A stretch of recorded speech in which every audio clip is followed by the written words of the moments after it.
Al no escucharme, la desobediencia provocó esa situación que a él le pasó.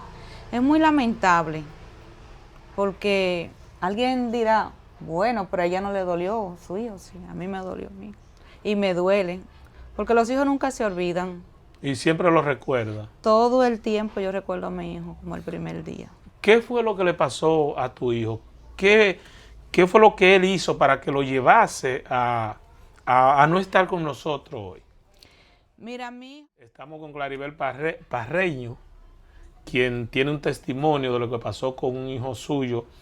Y a pesar de que es muy triste, yo la felicito porque tiene el valor de dar a conocer lo que pasó, pero con la idea de enviar un mensaje positivo a la sociedad.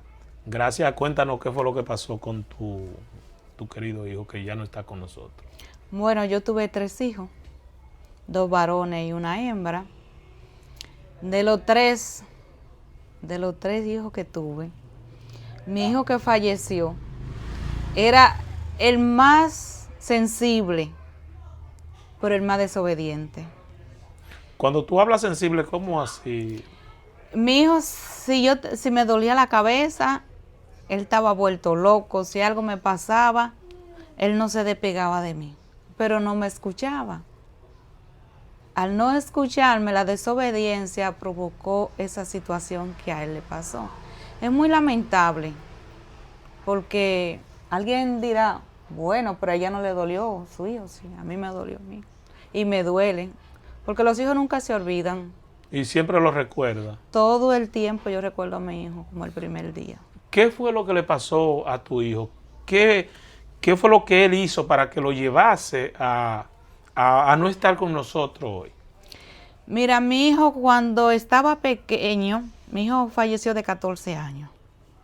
Cuando él estaba como de 8 o 9 años, él tenía una obsesión por los motores. Ah. Yo le decía a mi hijo, tú estás muy pequeño para tener esa obsesión por los motores. Él salía hacia la autopista a ver los jóvenes echando carrera. Yo lo llevaba a la escuela, lo dejaba en la escuela y desde que yo salía, él más atrás salía. O sea, desde esa edad él hacía eso. Él hacía eso. Y me mandaban a buscar y yo siempre iba. Me mandaban a buscar y yo siempre iba y lo llevaba. Y a veces me quedaba esperando a ver si él iba a salir, pero él me acechaba. Desde que yo me iba, Salía. se iba. Y yo ya no hallaba qué hacer.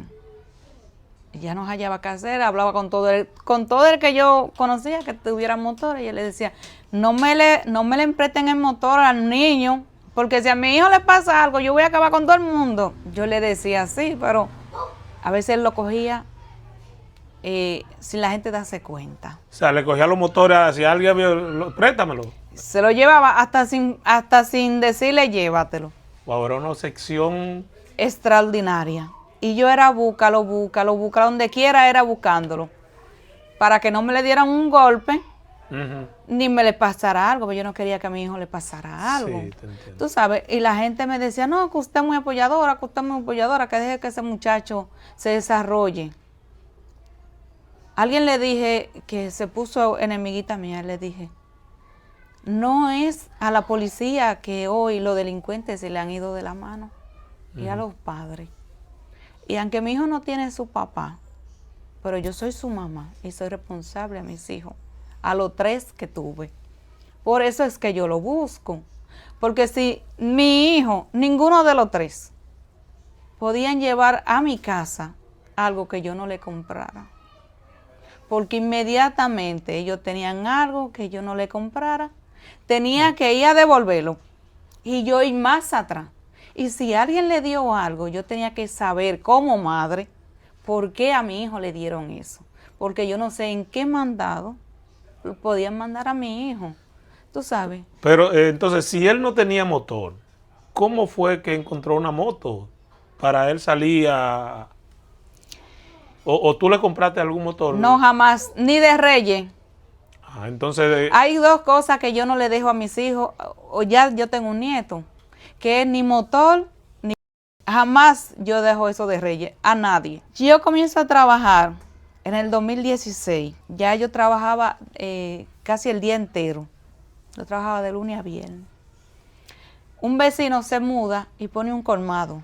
Él pone el colmado y mi hijo, que le gustaba mucho trabajar, coge a ayudar al del colmado. Pero él comenzó, arreglándole los guineos, arreglándole los víveres y todo eso. Y yo decía, bueno, tengo a mi hijo seguro porque ellos no lo van a dejar salir. Ya él, cuando pasó 1 año y pico, ya él comenzó a hacer delivery. Oye. El señor, estamos cerca de los Bisonó. Entonces el señor saca un etiquecito y mi hijo comienza a regárselo. Pero cuando llegaban pedidos, ya él lo llevaba en el motor. Y un día le dije al señor, mire, yo no quiero que el niño, porque mi hijo ya tiene 14 años, pega allá arriba, es muy fuerte, no quiero que la policía me lo vaya a parar y yo verme envuelta en una situación. Me dijo, no, es que él es que se va, él es que se va. Y yo le decía, oye, Manuel, no me ande en motores, mi hijo, no me ande en motores. ¿Por qué? Porque te puede accidentar y puede tener una situación peor. Yo le decía, yo soy sola, no tengo ni los recursos ni quien me ayude. Y me decía, no, hombre, mami, no te va a pasar nada, no me va a pasar nada. ¿Tú sabes lo que hacía? Él paraba el motor así. Yo vivía en un apartamento en un 2º nivel y yo miraba a veces, me paraba en el balcón. Cuando él llegaba, paraba así, él, en una sola goma, se paraba y aceleraba, sí, calibraba. Delante de ti. Ella aceleraba. Para que tú lo veas. Para que yo lo viera. Y yo le decía, mi hijo, tú me vas a dar del corazón, porque cada vez que tú haces eso, no te lleva de mí. Eso lo que me provoca es tristeza y mucho sufrimiento. Y me decía, no, mami, hombre, estate tranquila, que cuando uno se muere, se murió. Digo, ¿tú sabes el dolor que tú me vas a dejar? Qué palabra más fuerte esa. Oye, con 14 años. Y mi hijo le pasó ese accidente, que falleció. No fue por falta de consejo. De verdad te lo digo. Yo a mi hijo lo añoñaba, lo sacaba a pasear, lo llevé al psicólogo. También. Sí. Y nada. Porque yo entendía que como madre estaba fallando. Duré 2 años llevándolo al psicólogo y no me valió nada. ¿Tú sabes lo que nada? Y el día de ese accidente... Antes de eso tú me dijiste como que ya tú presentías eso, que tú estabas preparada ya para lo peor. Oye, lo que pasa cuando los hijos no te obedecen, ya llega un momento que tú tienes que decirle, Dios, que sea tu voluntad, no la mía. Aunque uno sufre. Mire, Dios me ha dado la fortaleza. Ya mi hijo tiene 5 años. O sea, mentalmente tú estabas preparada de que eso podría pasar en cualquier momento. Mentalmente tú nunca te preparas para nada, pero sí tú le pides la fortaleza a Dios de cualquier cosa. Y yo cada vez que salía de mi casa, yo sabía que él más atrás se iba a ir. Y yo le decía, Dios mío, salgo, dejo a mis hijos acotados, pero que sea tu voluntad siempre, no la mía. Tú sabes. Y yo tener la fortaleza y la esperanza en Dios me ha dado fortaleza durante estos 5 años. Tú sabes, de yo no ver a mi hijo. Y yo tuve que mudarme porque duré mucho. Cada vez que yo salía, creía que lo iba a ver calibrando. Y eso, mira, para mí ha sido terrible. Siempre. Es fuerte, me imagino. Me gustaría que tú le dé un consejo a los jóvenes. Yo le digo a los jóvenes que se lleven de sus padres.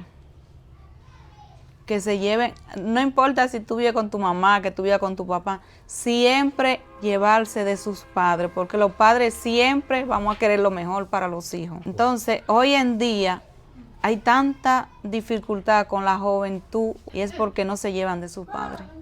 Mira, yo tengo la edad que tengo. Nunca yo he echado un San Antonio delante de mi mamá, que no me crió. A mí que me crió fue mi papá y mi abuela. Y a mi papá, lo mejor, lo máximo fue mi papá. Mira, que fue tanto así. Y excúsame si me estoy alargando.